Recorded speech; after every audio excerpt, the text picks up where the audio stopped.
Guys आजको भिडियोमा फेरि तपाईहरुलाई स्वागत गर्दछु र आजका भिडियोमा तपाईहरुलाई म यो सिकाउँछु कि आफ्नो फोटोमा स्टोक कसरी लगाउने, डट लाइन कसरी राख्ने आफ्नो फोटोमा। त आजको भिडियो त्यही टपिकमा बनेछ गाइज। त आजको भिडियो तपाईहरु हेर्नुहोस् लास्टसम्म र सिक्नुहोस् आफ्नो फोटो वा कुनै पनि भिडियोमा स्टोक हाल्न।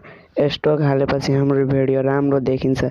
त्यसैकारण तपाईहरुलाई धेरै जनाले मलाई कमेन्ट गर्नुभएको थियो कि भाइ कसरी आफ्नो फोटोमा स्टोक राख्ने। त गाइस आजका भिडियो म त्यही टपिकमा ल्याएको छु।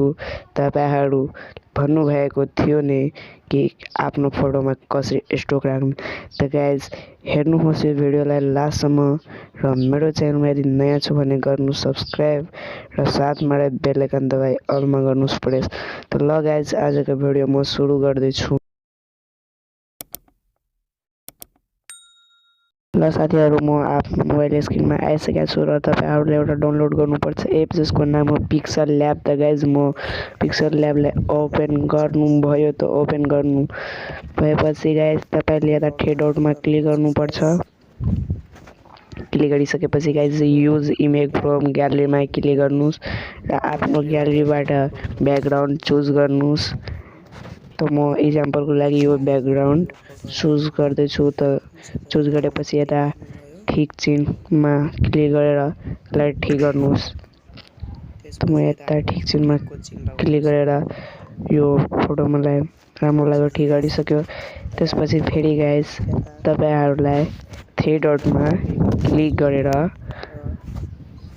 आफ्नो इमेजको साइज चेन्ज गर्नुपर्छ। त इमेज साइज भन्ने अप्सन आइसक्यो।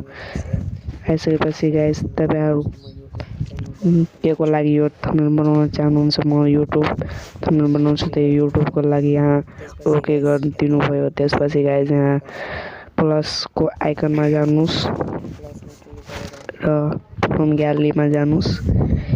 त्यसपछि आफ्नो इमेज चुज गर्नुस् कि तपाई कुन इमेजमा स्टोक हाल्न चाहन्छु। त म यता आफ्नो इमेज चुज गर्नुभयो र म यो इमेजमा स्टोक हाल्न चाहन्छु।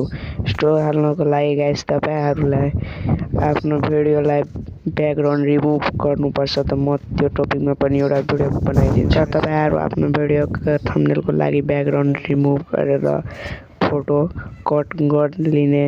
त्यसपछि गाइस तपाईहरुलाई यता ए को साइडमा गोलो चिन्हमा क्लिक गरी यस्तो अप्सनहरु तपाईहरुको सम्मुख आइहाल्छ गाइस। त्यसपछि तपाईहरुलाई स्टोक भन्ने अप्सन पाइन्छ, त्यसलाई इनेबल गर्नुपर्छ र आफ्नो च्यानलको स्टोक जति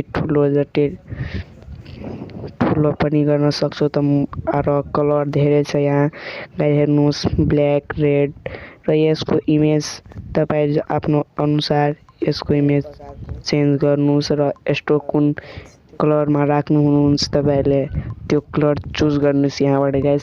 त यो एपको नाम हो पिक्सल एप। त यो एप्लिकेसन तपाईहरुले प्ले स्टोरमा राम्रोसित पाइहाल्छ।